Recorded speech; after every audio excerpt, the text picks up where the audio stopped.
And for more on China's role in the DPRK U.S. summit, I spoke with Jonathan Broder. He's a senior writer for Newsweek covering national security. And I asked him about Beijing's relationship with Pyongyang.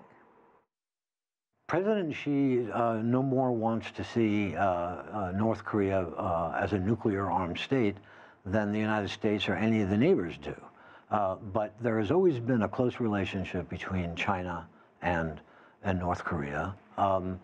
The Chinese approach to these talks has been to go slowly, which is actually the opposite of what the Americans initially wanted.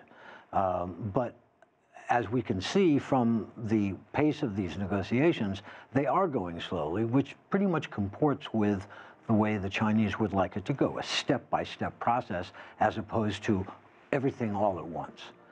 So I think that Xi is getting what he wants out of this. What the Chinese want is for this process to go along step by step, where the Americans make a certain concession and in return the North Koreans give a concession, and that it gradually builds up toward denuclearization.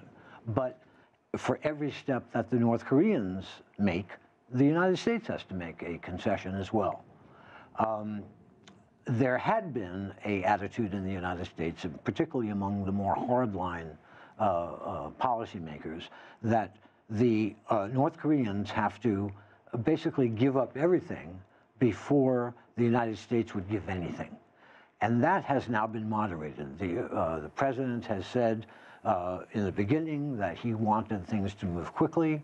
Now what he's saying is he's really in no hurry, that this can move along at a leisurely pace as long as the two sides are talking, they're getting along well, they have a good relationship, they write each other letters. As President Trump has said, the two of us fell in love. There is a nice relationship between them, or at least a good working relationship. What do you think we could see as China's next steps following the summit to help facilitate the process? I think, I mean, this is all speculative at this point. We really don't know. But our sense is that the Chinese are urging North Korea, and North Korea, of course, would like this, to have a declaration of the end of the state of war between North Korea and the United States. As everybody knows, the Korean War in 1953 ended with a truce, not with any kind of peace treaty.